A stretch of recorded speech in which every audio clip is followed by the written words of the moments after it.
When they told me I wasn't ready to sit with the family, I didn't realize they were drawing a line I would never cross, again, until the day they showed up at my door, looking like strangers asking for favors.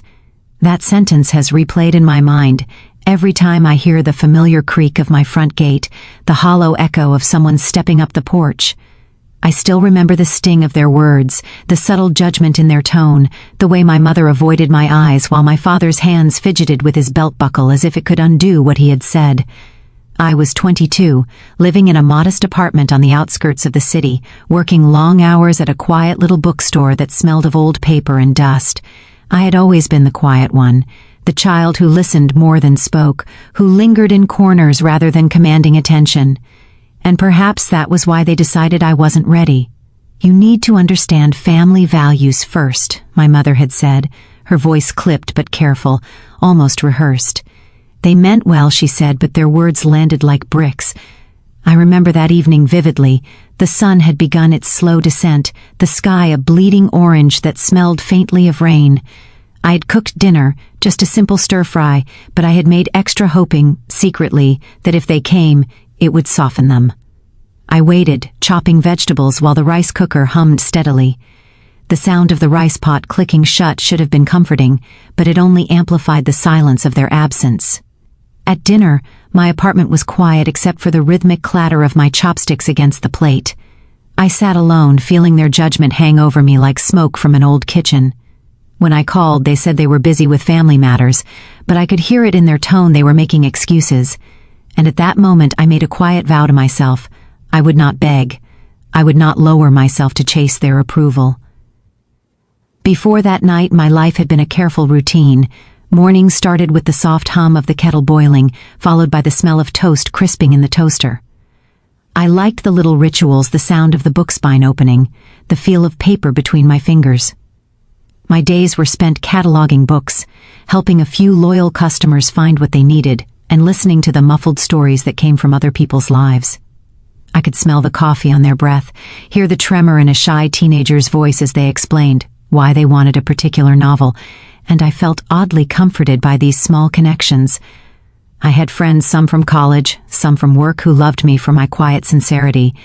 Sarah, my best friend, was like a sister I had chosen. She would sit on my threadbare couch, her legs tucked under her, laughing about her own chaotic family while I poured tea and listened. It was in those moments that I realized how differently my parents had treated me.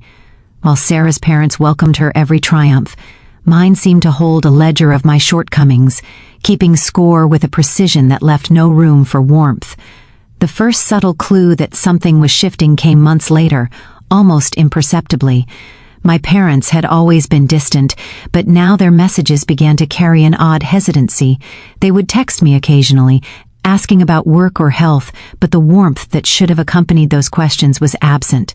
It felt like they were testing me, seeing if I would react, if I would apologize for being too independent, too self-contained, too ready to live my own life without their consent. I tried to ignore it at first. I would focus on the smell of coffee in the morning, on the flutter of pages as I cataloged new arrivals at the store. I would count the number of customers who smiled at me genuinely, reminding myself that real love and respect were not measured in approval, but in consistency and care. Yet, every time my phone vibrated with a new message from them, my stomach tightened. A SM. Familiar knot of anxiety that I thought I had left behind long ago. Then came the subtle signs in person at family gatherings, which I reluctantly attended only out of obligation. I would sit quietly, trying to engage in polite conversation, but their eyes would drift past me, as though I were a ghost in my own home. My younger cousin would joke about a story I told, and my parents would correct him in a way that made me seem foolish, like a child trying to speak beyond my station. Those small moments, tiny as they seemed, accumulated into a mountain of exclusion. I learned quickly that I could not rely on their affection, and so I stopped seeking it. I found freedom and independence in routines that were entirely my own. I became meticulous in my work, finding solace in the order of bookshelves and the quiet rhythm of my life. I decorated my apartment the way I wanted, painted the walls a soft cream instead of the bland white they had chosen for me as a child. I started cooking more, experimenting with flavors, discovering the simple joy of meals that smelled like home even if it was my own home, not theirs. Yet, even in my self-imposed exile, I noticed the smallest inconsistencies in their behavior. My mother would mention me casually to neighbors, almost as if testing the waters, gauging my reactions. My father would occasionally leave a book on my doorstep, the title chosen with careful precision, hinting at an understanding he claimed I had not yet earned. I ignored these, told myself it didn't matter. But deep down I knew something was changing. And then one evening, months after the initial exclusion, I received a message that made my pulse skip. It was brief, almost hesitant. We were hoping to visit. When would be a good time? I stared at the screen, the words swimming before my eyes. My first instinct was disbelief, then irritation, and then a strange, reluctant curiosity. Why now? After years of subtle judgment, of exclusion, of being told I wasn't ready, they suddenly wanted to enter my world? I set the phone down, listening to the faint hum of my refrigerator, the distant sound of traffic outside, and the slow, steady beat of my own heart. That night, I lay in bed, replaying every memory, every dismissal, every cold glance, wondering if this was the moment where I would finally confront them, or if I would simply let them stand at the threshold of my life, peering in but never truly stepping through. The knot in my stomach tightened, a reminder that some wounds don't heal easily, and some invitations come too late. Yet, there was a flicker of something unexpected, perhaps the smallest spark of hope. Or maybe it was curiosity, or even the stubborn desire to witness their true intentions. I didn't know what awaited me in the coming days, but one thing was certain: this time I would hold the line. The days that followed their message were strangely quiet. I found myself tidying my apartment more often than usual, arranging the cushions just so, lining up the spice jars on the kitchen counter with a precision that felt almost absurd. I brewed tea with care, the steam curling into the air, carrying the faint scent of chamomile and honey, and I listened to the ticking of the clock on the wall, each second counting down toward the moment they might actually appear. I had lived alone for nearly 3 years, and in that time, my world had grown small but intentional. The hum of the city beyond my window, the soft murmur of neighbors in the early evenings, the distant bark of a dog in the alley. These were the rhythms I had learned to cherish. I worked at the bookstore, surrounded by the smell of old paper and ink, greeting familiar faces, offering recommendations that felt like little gifts of understanding. Each day was steady, predictable, and safe, and I liked it that way. Yet, the thought of my parents coming unsettled me. Not because I didn't love them, though I had learned to love them in a cautious, measured way, but because their sudden warmth felt like a storm approaching. I remembered their words from years ago, how they had deemed me not ready for family gatherings. I remembered the sting, the quiet humiliation of sitting at a corner table while cousins and aunts laughed and shared stories I was never allowed to join. Their rules had always been invisible but rigid, and I had internalized them. I was not enough. Despite the unease, life carried on. I prepared for work each morning the same way: coffee first, toast next, then a moment by the window watching the world wake up. I spoke to a few regular customers: Mr. Ahmed, who always asked for detective novels; young Layla, who came in weekly to browse the poetry section. Each interaction was small, but it reminded me that my life had meaning beyond their judgment. Sarah called most evenings. Her voice was a balm, carrying the warmth of her laughter and her unfiltered observations about life. "You're going to love the new tea I found," she said one night, giggling. "It smells like an entire garden." I smiled, inhaling the faint scent of chamomile from my own cup, letting her cheerfulness remind me that the world wasn't all criticism and disappointment. And yet, my parents' message lingered in the corners of my mind like a shadow. I found myself replaying old memories, the way my father had gently corrected me at the dinner table, the way my mother had tilted her head in disapproval when I suggested something new. I could almost hear the unspoken refrain, "You are not ready."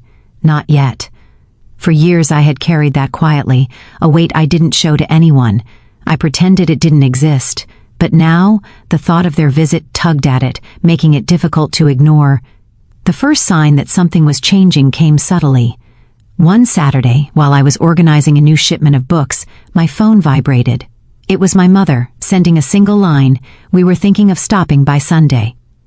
"Hope that's okay?" There was no warmth, no apology for past years, just a polite assumption that I would welcome them. I stared at the message, my fingers hovering above the keyboard, unsure how to respond. Yes? No?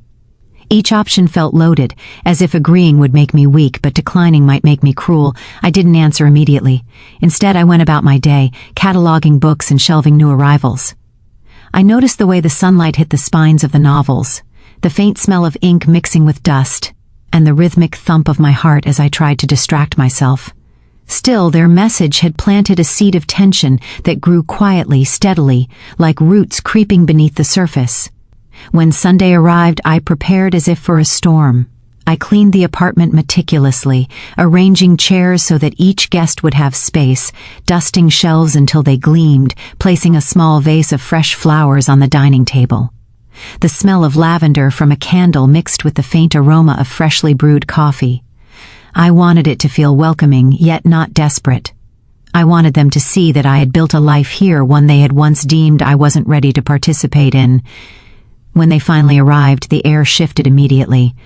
My mother's eyes darted around the apartment, as if measuring every detail, every corner, every mark on the walls. My father's gaze lingered longer, pausing on the shelves lined with books I had collected, his hand brushing over a few spines in a gesture that was both curiosity and a silent acknowledgement of my independence. They had grown older, yes lines around their eyes, a slight slump in their shoulders, but they carried themselves with the same caution, the same careful control that had always marked them. I offered tea first, then sat with them at the small dining table. The first few minutes were polite, almost painfully so. I noticed my mother's subtle glances toward the kitchen, my father's quiet tapping of his fingers on the table, as if testing patience or rehearsing conversation. Their questions were measured: how is work? How is the apartment? Nothing personal, nothing heartfelt, just enough to gauge me, to see if I would respond in the ways they expected. And then came the small, almost imperceptible slips, the first clues that this visit might not be entirely what it seemed. My mother asked about a family gathering that I had not been invited to years ago, her tone oddly hesitant. My father mentioned a financial decision I had made independently, and the way he framed it carried a mixture of curiosity and veiled judgment. They were probing, testing the waters, and I could feel it. The tension was quiet, simmering beneath polite conversation. I caught myself bristling, a familiar response I had long suppressed.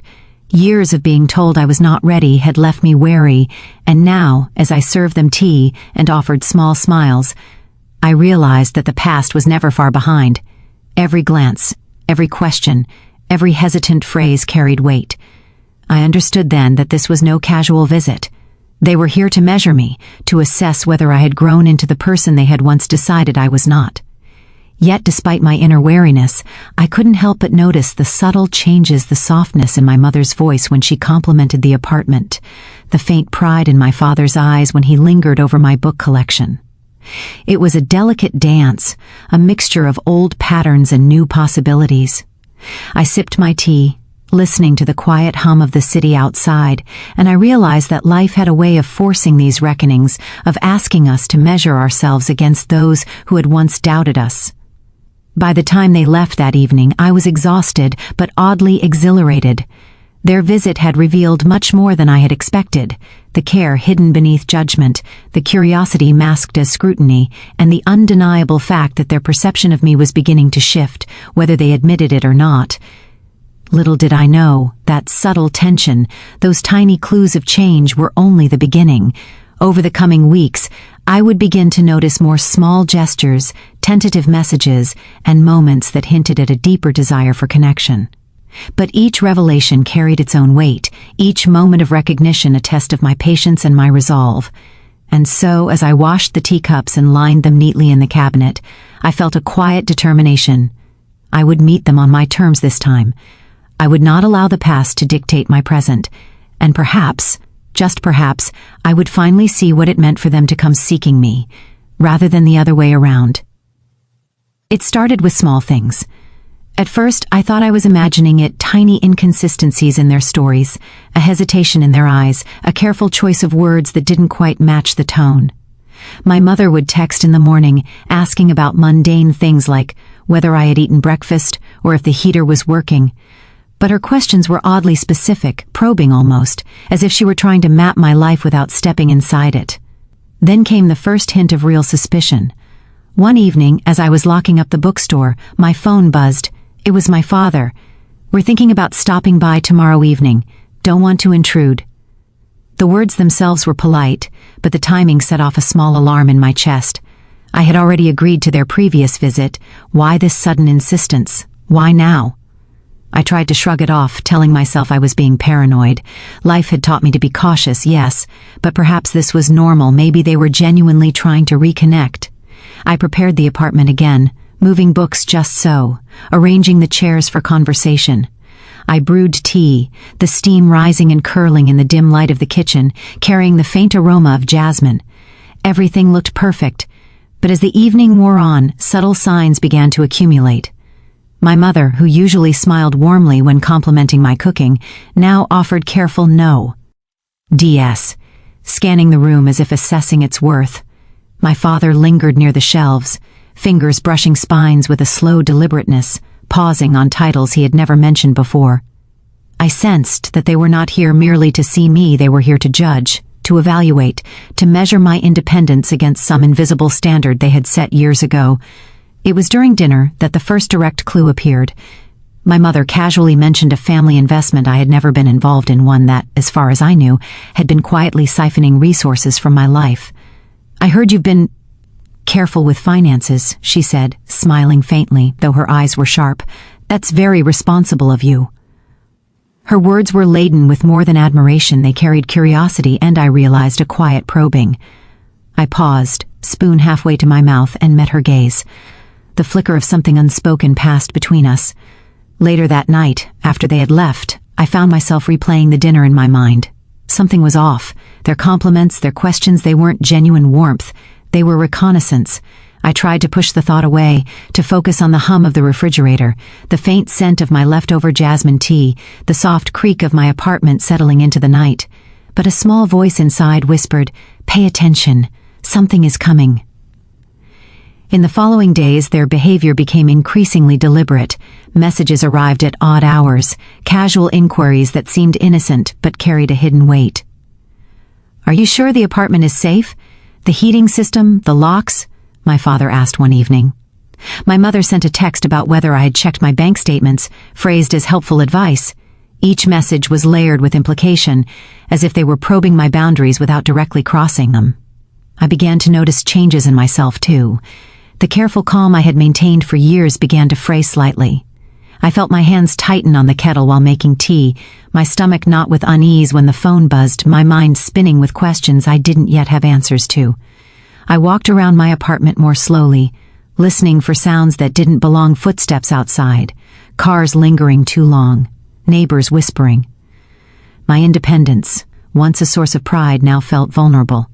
One Saturday, curiosity overtook caution. I decided to check some of the files and accounts I kept meticulously organized, not out of mistrust, but out of a quiet, creeping need to verify my own world against the subtle incursions I felt from theirs.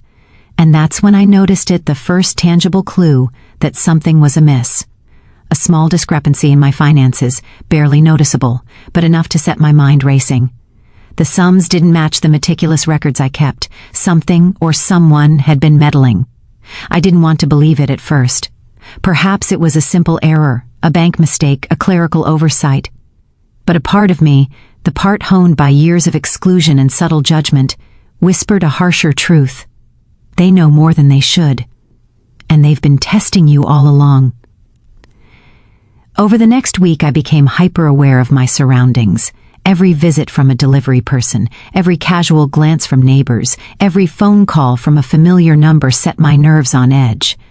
I began to document everything: messages, bank statements, small notes about behavior and timing. My apartment, once a haven, now felt like a stage, each piece of furniture and every book spine a silent witness to the unfolding tension. And then came the next clue, the one that pushed suspicion into certainty. I received an anonymous tip, a call from someone who had seen my parents meeting with a person I did not know, someone who had asked detailed questions about my apartment and my finances. The voice on the other end was careful, deliberate, and frightened. "They're planning something. Be careful." They're asking questions that don't seem normal. I froze, the phone trem. Bling slightly in my hands. I could hear the faint hum of the refrigerator, the distant rumble of a car passing outside, and the sudden, sharp racing of my own heartbeat. This was no longer subtle, this was intentional. The quiet probing, the layered compliments, the casual questions. They were not signs of affection or curiosity. They were the first pieces of a plan I hadn't yet fully understood. I thought back to their visit, the polite smiles, the measured words, the faint pride in my father's gaze when he lingered on my books. Each gesture now seemed like a test, a calculated probe, a subtle attempt to gauge the ground before making a move. And I realized with a sinking clarity that they were not simply seeking connection, they were seeking control. For the first time in years, I felt the raw edge of fear mixed with anger. Not the fear of strangers, but the fear of those who had once been closest to me, the people who had the power to wound most deeply because they knew me best. And beneath that fear, a simmering determination took root. I would not be caught off guard. I would not be manipulated. I began quietly preparing, not with the dramatic gestures of a confrontation, but with careful observation. I noted their habits, their speech patterns, the timing of their messages. I cross-checked my records, verified my accounts, and kept a journal of every small detail. The detective work was methodical, tedious, and exhausting but necessary. If they were indeed testing me, then I would meet them with preparation and clarity, not anger or impulsive reaction. By the end of that week, the subtle signs had become unmistakable. My parents were no longer just curious visitors, they were players in a game I hadn't agreed to join. And for the first time, I felt the full weight of the reality I had feared all along. The family I had once longed for, the acceptance I had sought, was now a battlefield. Yet, even in the growing tension, I reminded myself to stay calm, to breathe, to remember that my home, my life, my independence, they were mine, and no one could take them without my consent. And so, I waited, observant and deliberate, ready for whatever revelation might come next. It was a Thursday afternoon when I finally discovered the truth. The day had started like any other, the faint hum of the city outside, the smell of brewing coffee in my apartment, the subtle creak of the floorboards as I moved from room to room. I was reviewing my accounts, double-checking transactions with the obsessive precision that had become my shield over the past few weeks. I had learned to trust no one, not even those who once promised unconditional love. That's when I noticed it, a withdrawal, small but deliberate, from an account I had kept strictly for savings. At first I thought it was a bank error, these things happen. But the more I examined the record, the more the pieces fell into place. The withdrawal matched the dates of their recent messages, the same days they had been unusually persistent, the same days I had felt that quiet, gnawing unease. My hands shook slightly as I cross-referenced the transaction. The address listed for the withdrawal didn't match any of my usual bills or known expenses. It was a place I had never visited, a location connected to someone who had been asking discreet questions about my apartment, my routine, my finances. The knot in my stomach tightened, a cold, familiar sensation I hadn't felt since I was first excluded from the family table. I tried to calm myself, breathing deeply, listening to the faint tick of the clock and the soft hiss of my kettle. But the more I thought about it, the more impossible it became to ignore. The withdrawal was deliberate. Someone close to me had accessed my finances. Someone I had once trusted, my parents. The realization hit like a wave, carrying with it a mix of disbelief, anger, and heartbreak. All those subtle questions, the sudden insistence on visits, the probing compliments. It had never been about connection. It had been reconnaissance, a way to assess, manipulate, and exploit. The people who had once claimed I wasn't ready to join the family, who had dismissed me, judged me, sidelined me, they were now violating the one space I had created entirely for myself. I remember sitting at the kitchen table, my tea forgotten, the steam rising and curling into the air as if mocking my shock. I thought about the years of exclusion, the quiet dinners I had eaten alone, the subtle way they had measured me against invisible standards.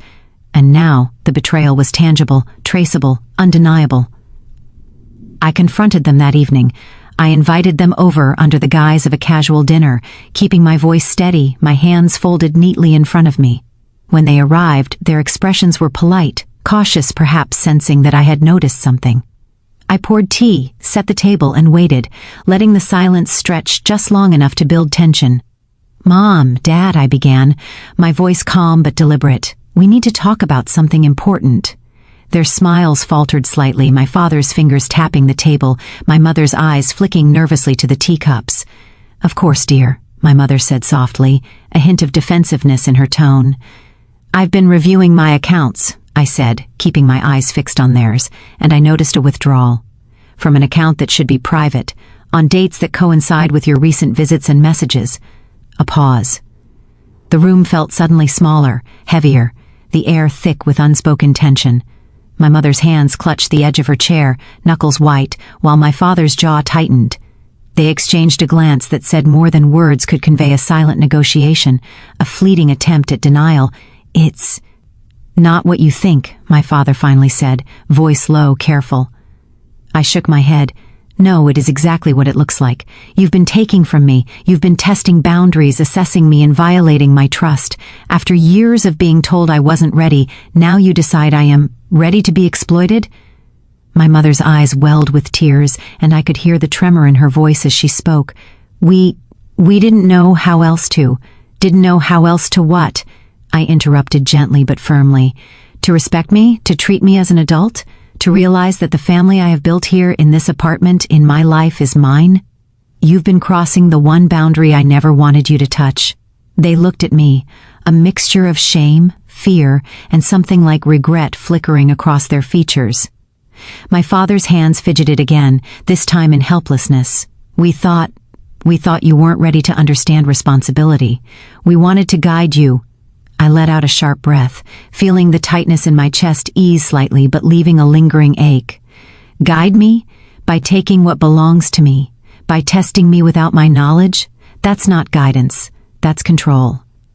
And it's betrayal." The room fell silent again. The only sound was the quiet clink of my teacup as I set it down.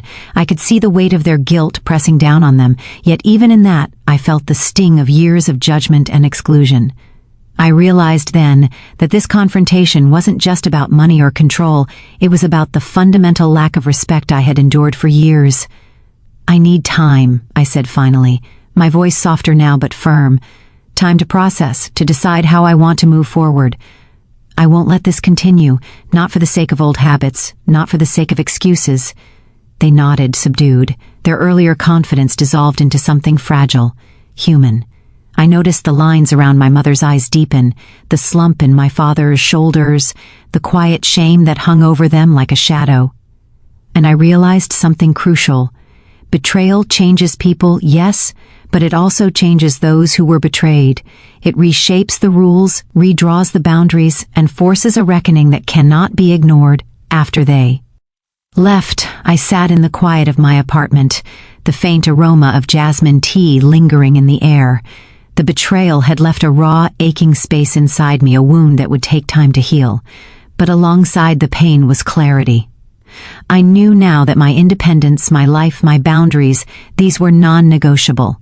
And I would defend them, not with anger, not with vindictiveness, but with the quiet, steady power of someone who had been tested and had refused to break.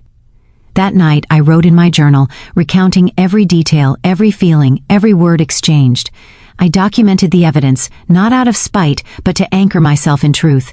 I realized that forgiveness might come one day, but only on my terms. And for now, the betrayal had taught me a lesson I had long needed. Family is not automatically safe, and love, while important, must be balanced with respect and boundaries. The days following that confrontation were filled with quiet resolve. I didn't erupt in anger, didn't lash out on social media, didn't involve friends or neighbors. Instead, I let my mind work in the calm, methodical way it had learned to over the years. Betrayal, I realized, required strategy, not emotion alone. The first step was securing my life, both emotionally and practically. I started with my finances. Every account was reviewed, every password changed, every access point logged and secured. I opened new accounts, separate and untouchable, making sure the funds I had painstakingly saved could never be reached without my explicit consent. The sense of control this gave me was oddly comforting. The hum of my laptop, the precise click of keys, the faint smell of printer ink, as I printed statements for my records. Each action was a small reclaiming of power I had once given away unknowingly. Next, I set boundaries. I crafted responses in my mind before they called or messaged, keeping them polite but firm. If they asked about visits or intentions, I would answer simply, "We will discuss this when I am ready." I didn't want to cut them off entirely, not yet, but I refused to allow them back into my life on their terms. For the first time, I felt the weight of being in control of my own narrative, my own space. Then, I took steps to gather clarity about the extent of their actions. I hired a private accountant to review the discrepancies, not out of distrust alone, but to ensure the accuracy of my suspicions.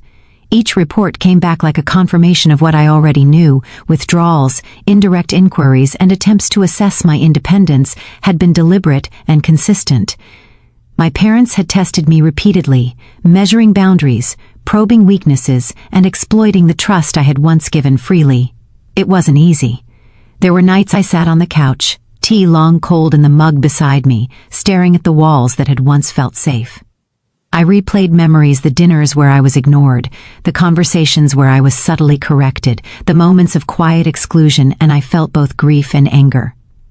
But I reminded myself to stay calm. Action without clarity, reaction without preparation, would only give them leverage. I began documenting everything: dates, messages, visits, conversations. I kept meticulous records, not only for legal purposes, if it came to that, but also to remind myself of what had happened. Writing, I discovered, was a form of therapy, a methodical unpacking of emotion that transformed chaos into structure. I could see the progression of their behavior, trace the pattern of manipulation, and finally name it for what it was: betrayal. But I also had to navigate the emotional landscape. Part of me longed for the parents I had once imagined, the ones who would sit with me, laugh with me, respect me without condition. That longing tugged at my heart, a subtle, almost cruel reminder that love and disappointment often coexist. Yet, I knew that desire alone could not erase the breach of trust. Respect and accountability were now the only currency hat mattered. Then came the moment I decided to confront them more directly, not in anger but with reason and proof. I invited them over again, this time under controlled conditions. I set the table as I always did, brewed the tea, and let the calm, deliberate air of my apartment signal that I was unshaken. When they arrived, their smiles were cautious, their eyes measuring.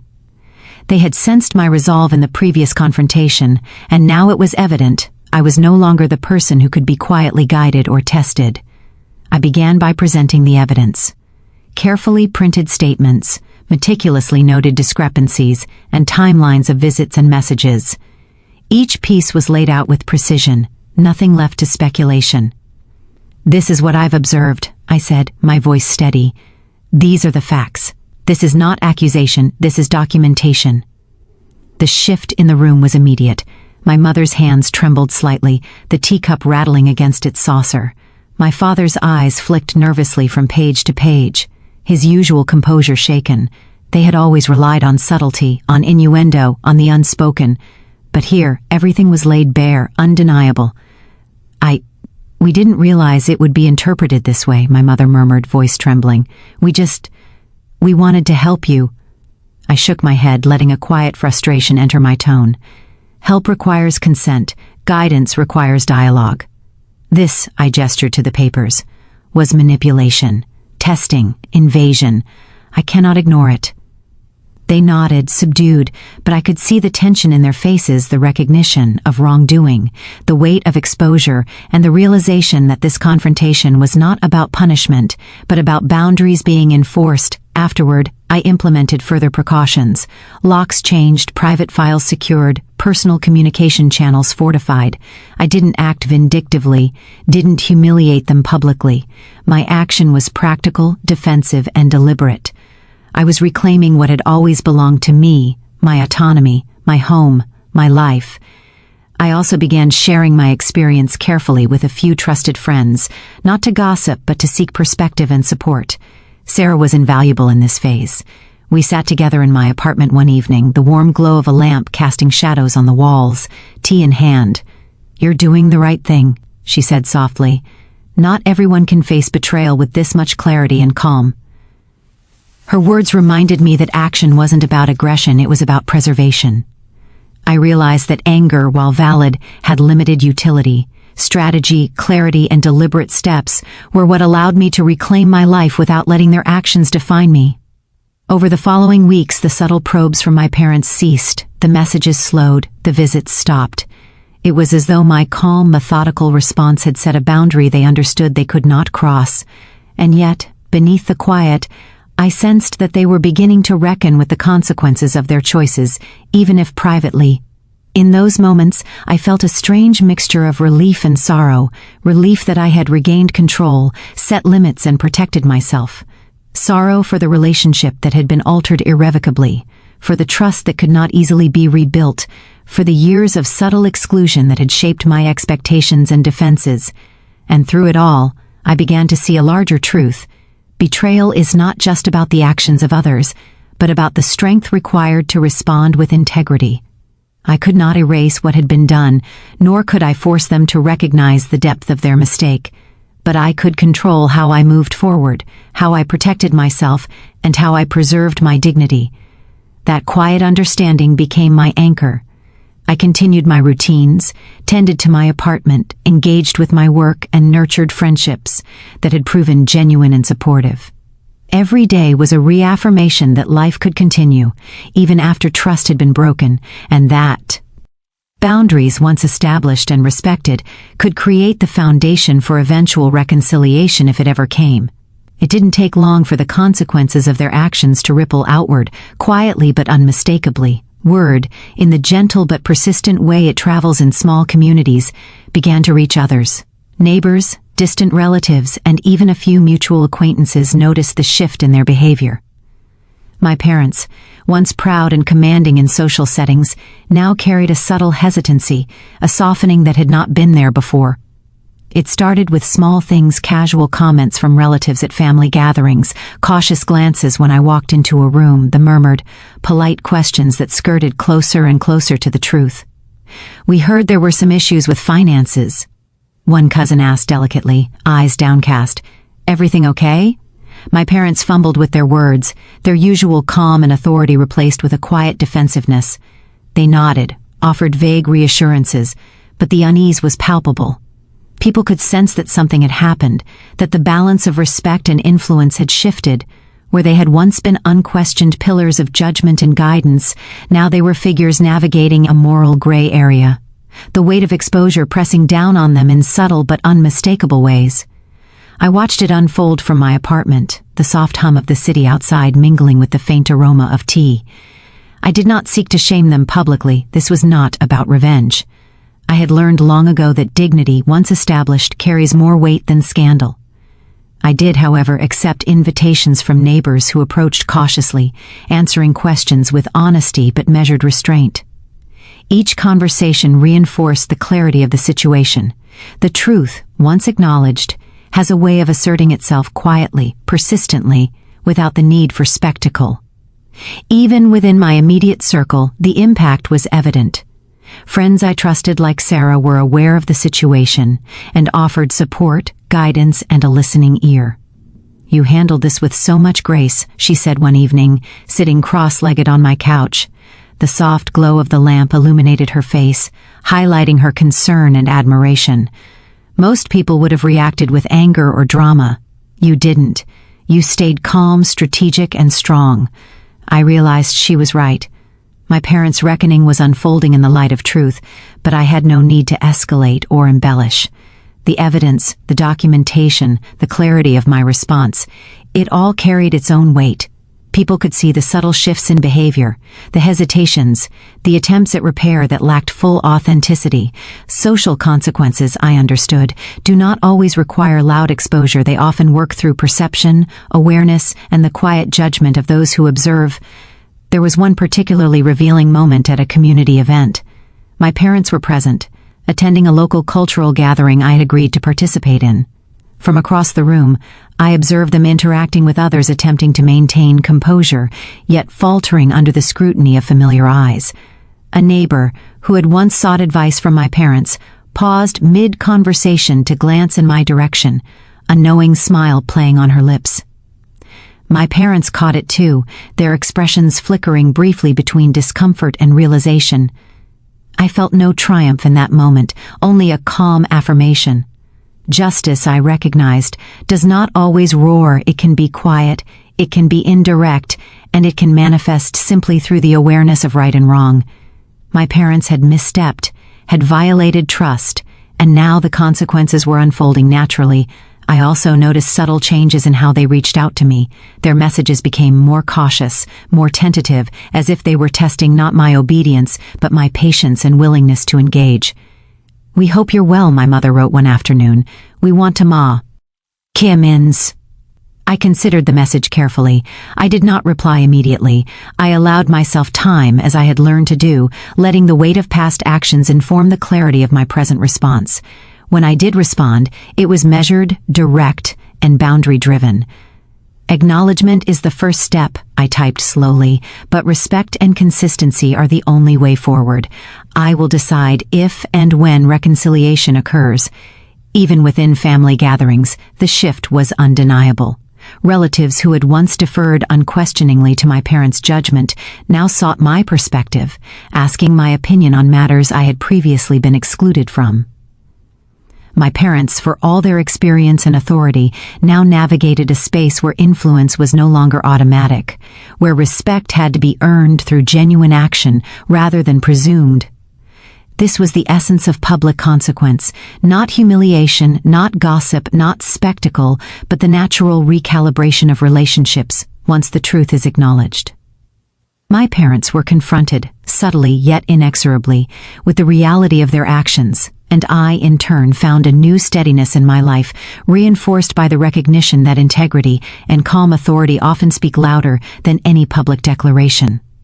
There were also internal consequences, the kind that social perception cannot fully capture. My parents began private conversations with each other, overheard unintentionally, voices hushed but charged with remorse and reflection. "We misjudged," my father said one evening. "We thought we were helping, but—" His voice trailed off. I didn't need to hear the rest. The admission hung in the air like a fragile glass ornament, delicate yet undeniable. Even so, I maintained my boundaries. I did not rush into forgiveness, did not offer casual reassurances. Each step forward would be deliberate, earned, and measured. Their social and moral reckoning was unfolding outside my immediate control, but my own response remained firmly in my hands. The equilibrium I had built in my life, my home, my relationships, it was mine to protect, and slowly I began to notice small, tangible changes in them. My mother's messages became less probing, more thoughtful.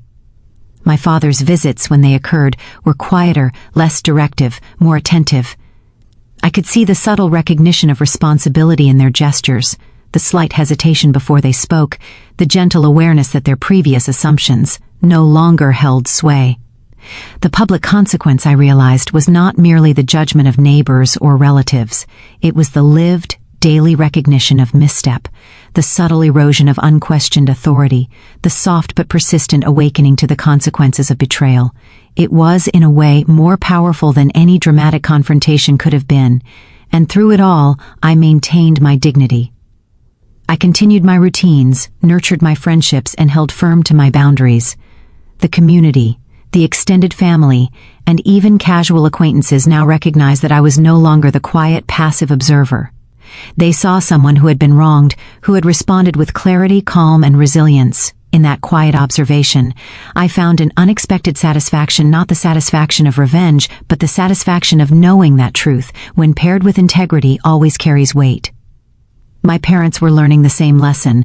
Whether they fully acknowledged it or not, actions have consequences, and respect, once broken, must be rebuilt deliberately, honestly, and without shortcut. Time has a way of softening edges, even those carved by betrayal. In the months that followed the confrontation, I found my rhythm again.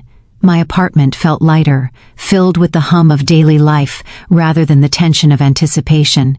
The faint aroma of jasmine tea, once a background comfort, now carried with it a sense of calm triumph, not of vengeance, but of survival and clarity. I returned to routines that had been my sanctuary. The bookstore became a place not only of work, but of meditation.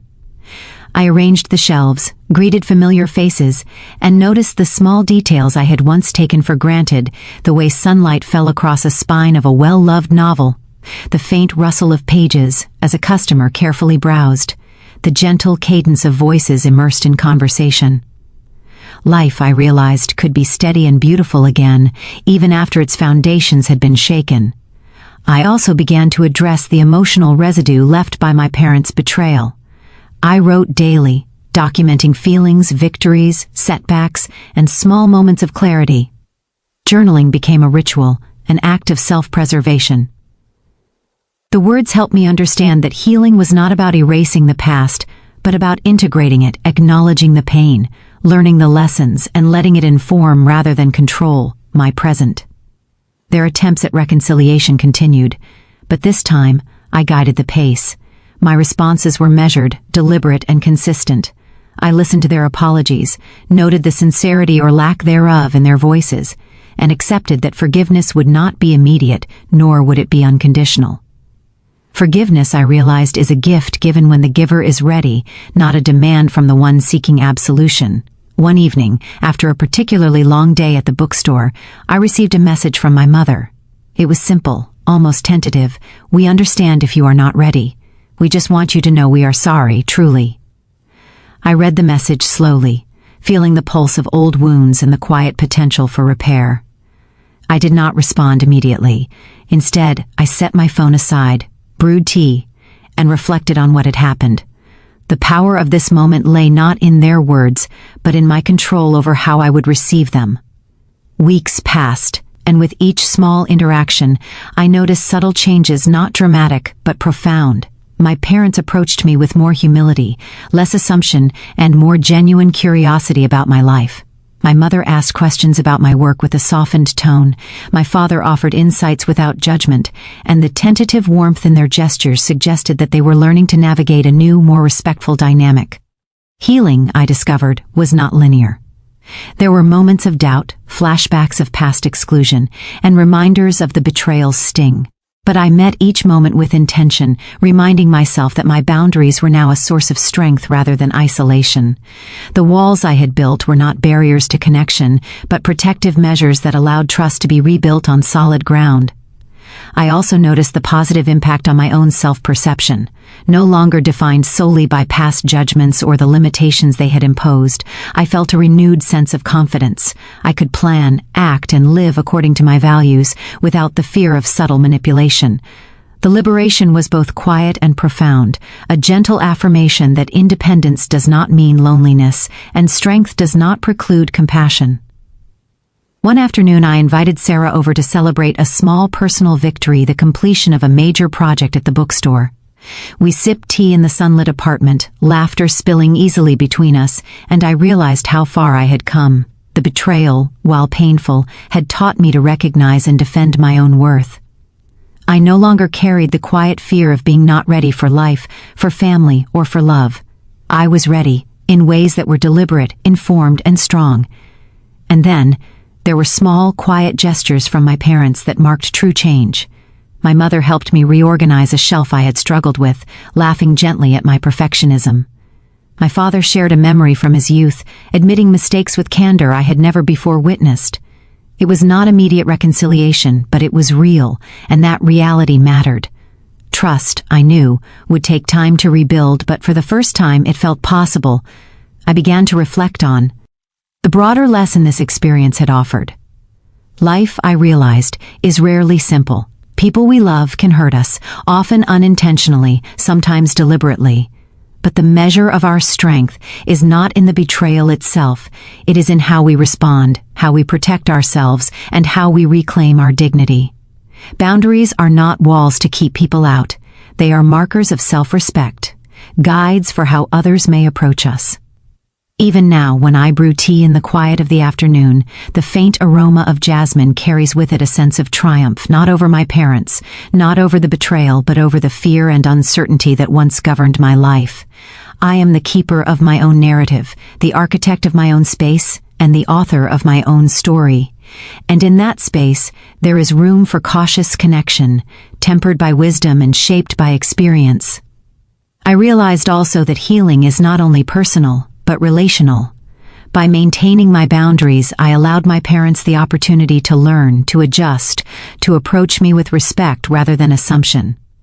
They were beginning to see the consequences of their actions not as punishment, but as a mirror, reflecting the impact of betrayal in a way that required introspection and change.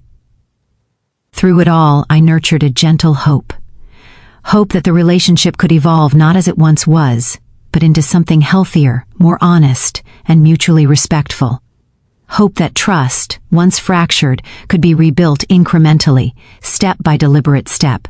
And above all, the understanding that my own peace, my own dignity, and my own sense of worth must never again be contingent upon someone else's approval.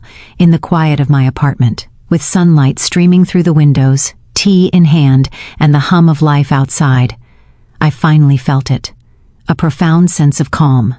Not the absence of pain or memory, but the presence of strength, clarity, and a renewed commitment to myself.